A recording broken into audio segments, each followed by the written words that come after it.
kembali lagi di podcast Bea Cukai Pulang Pisau. Cross check, cek.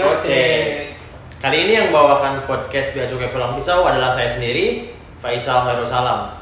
Dan narasumber kita kali ini adalah seorang pejabat fungsional pemeriksa ahli pertama, yaitu Bapak Yayan Bakhtiar Rifai. Halo. Selamat sore, Dan. Sore Mas Faisal. Kali ini kita mau bahas apa, Dan, kira-kira? Terserah Mas Faisal nih mau bahas apa nih dengan saya.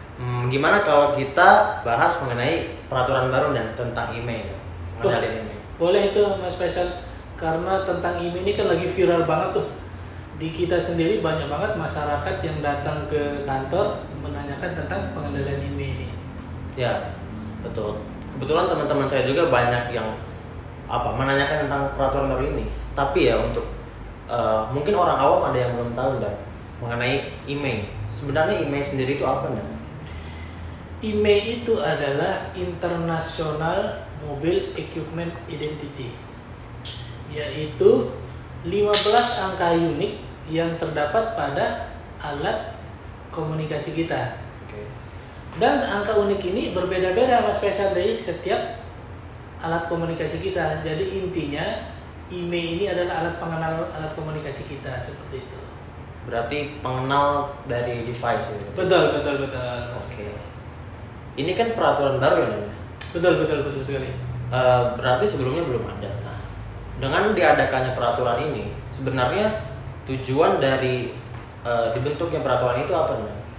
Nah, sebenarnya peraturan ini timbul karena berdasarkan data yang kita punya adalah gap yang sangat besar terhadap importasi atas alat komunikasi yang melalui distributor resmi dan yang beredar di pasaran itu sangat besar, Mas Faisal.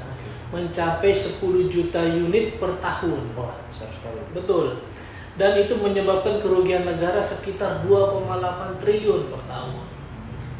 Oleh karena itu, dengan dikeluarkannya aturan ini diharapkan bisa mengurangi penyeludupan. Maksudnya begini, kalau sekarang kan banyak sekali terjadi penyeludupan. Begitu penyeludupan barang BM namanya black market masuk ke Indonesia. Begitu dia masuk ke Indonesia, begitu ternyata mereka tidak mendaftarkan emailnya, terblokir, otomatis kan orang tidak dapat menggunakan alat komunikasinya. Mau nggak mau kan mereka akan beralih kepada yang resmi, seperti itu. Nah, dengan adanya orang-orang atau masyarakat yang membeli secara resmi, otomatis kan akan mengurangi penyeludupan. Dengan dikuranginya penyeludupan, otomatis juga akan meningkatkan penerimaan pajak, karena diimpor dengan resmi, otomatis kan pajak akan semakin meningkat, seperti itu. Di samping itu juga akan membuat kondusif industri dari HKT, namanya handphone, komputer genggam, dan tablet ini, seperti itu. Tadi disebutkan HKT. Berarti HKT itu apa? HKT itu adalah objek yang akan dikendalikan emailnya, yaitu ada 3. Handphone, komputer genggam, dan tablet. Betul. Berarti selain itu tidak perlu diregistrasi emailnya apabila melakukan importasi. Betul. Nah, peraturan yang baru ini dimulai atau diberlakukan itu sejak kapan, ya? Untuk peraturan ini berdasarkan Per Dirjen 05 BC 2020, barang atau alat komunikasi, kita sebut aja HKT ya, yang udah beredar di dalam Indonesia dan sudah diaktifkan emailnya, ya kan, sejak tanggal 18 April 2020 itu diputihkan. Jadi walaupun barang, kalau kita sebut black market lah ya, yang udah aktif emailnya tidak terblokir kalau udah aktif sebelum 18 April 2020. Tetapi kalau barang itu masuk ke Indonesia atau yang udah beredar di Indonesia tapi belum diaktifkan setelah 14 Juli 2020, maka akan terblokir sesuai dengan peraturan yang berlaku, seperti itu. Berarti selama di atas 14 Juli kalau tidak didaftarkan maka HP itu akan terblokir dan tidak bisa digunakan. Betul, seperti peraturan yang berlaku menyatakan seperti itu. Oke. Lalu alur yang harus ditempuh untuk para pemilik HP impor ini, misal kita ada pembelian HP dari luar negeri, hand carry, saat di bandara itu alur untuk mendaftarkan email itu seperti apa? Begini Mas Faisal. Jadi misalnya ada penumpang ya atau temannya Mas Faisal yang datang dari luar negeri nih, ya kan, entah apa jalan-jalan atau kepentingan macam-macam ya kalau luar negeri itu. Membawa HKT tadi itu maksimal 2 dengan hand carry yang bisa dibawa dan nanti akan didaftarkan di terminal kedatangan internasional di Indonesia. Untuk hand carry maksimal 2 HKT. Oke. Nah, tata caranya ya itu adalah pertama-tama penumpang itu melakukan registrasi dulu di form elektronik dan bisa diupload di App Store maupun Play Store. Ada aplikasinya? Betul, di mobile Bea Cukai. Nah, kalaupun tidak mau melakukan upload di App Store maupun Play Store, bisa melakukan pendaftaran melalui website kami, beacukai.go.id, seperti itu. Nanti di sana akan keluar itu form registrasinya.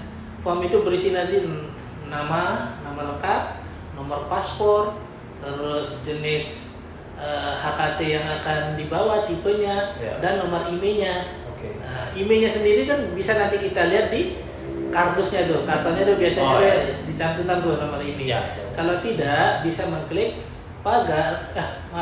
bintang pagar 06 pagar, keluar nanti nomor emailnya. Betul. Nah, setelah melakukan pendaftaran tadi akan mendapatkan barcode. Nah, barcode terus melakukan terbang ke Indonesia. Setelah nyampe di Indonesia, ketemu dengan petugas bea cukai di bandara, tunjukin tadi Mas Faisal barcode-nya tadi, terus alat komunikasinya. Nah, terus nanti petugas akan melakukan pemeriksaan terhadap alat komunikasi tersebut, seperti itu. Nanti akan dilihat tuh apakah kelengkapannya. Kelengkapan yang dibawa itu yang pasti paspor. Betul, paspor asli dan boarding pass, pasti boarding passnya juga, dan kelengkapan yang lain itu invoice. Nah, nanti petugas akan menghitung tuh bea masuk dan PNRI yang akan dikenakan terhadap HKT tersebut, seperti itu. Simple sebenarnya. Betul. Nah, nanti untuk pengenaannya sendiri, bea masuknya itu 10%. PPN-nya itu 10%, PPH itu 10% kalau memiliki NPWP, tetapi kalau tidak memiliki NPWP dikenakan PPH 20%. Dan kalau melakukan registrasi atau pembayaran di bandara pada saat kedatangan dikenakan pengurangan 500 USD per penumpang.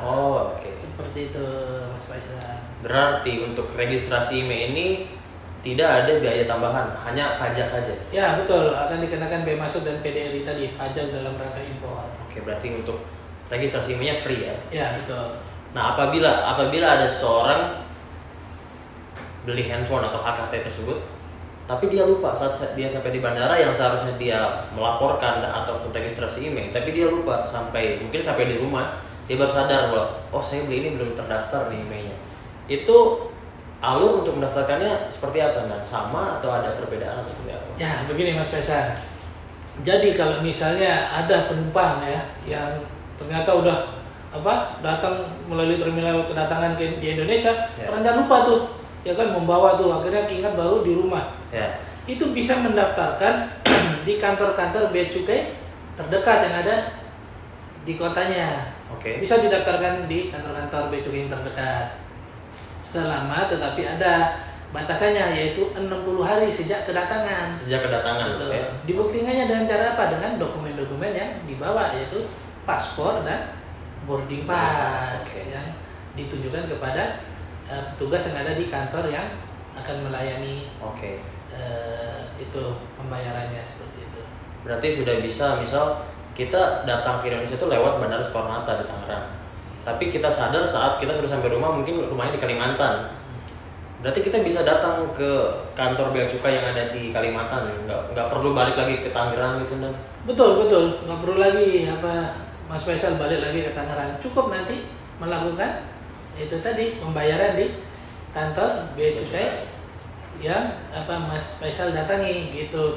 Tetapi perbedaannya kalau membayar yang seperti kejadian ini adalah tidak diberikan pengurangan yang 500 USD tadi, full dibayar sesuai dengan invoice-nya. Oke, berarti hitungannya tidak ada potongan 500. Betul, tidak ada potongan 500 USD. Berarti yang terpenting tinggal datang ke kantor Bea Cukai, bawa paspor, bawa invoice sama bawa boarding pass doang. Betul Mas Faisal. Ini juga udah beberapa kejadian di kantor kita juga, beberapa masyarakat yang datang seperti kejadian ini yang lupa mendaftarkan di bandara, akhirnya melakukan pembayaran di kantor kita. Oke.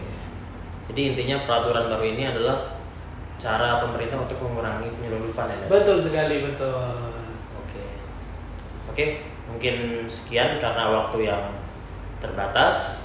Tapi apabila teman-teman ada yang ingin ditanyakan mengenai peraturan IMEI ini yang baru, atau mungkin ada peraturan lain selain peraturan IMEI, bisa langsung menghubungi di Bravo Bea Cukai di bawah sini, atau bisa juga ke sosial media kami, kantor Bea Cukai Palangkaraya di atas ini. Oke, sekian. Cross check. Cek.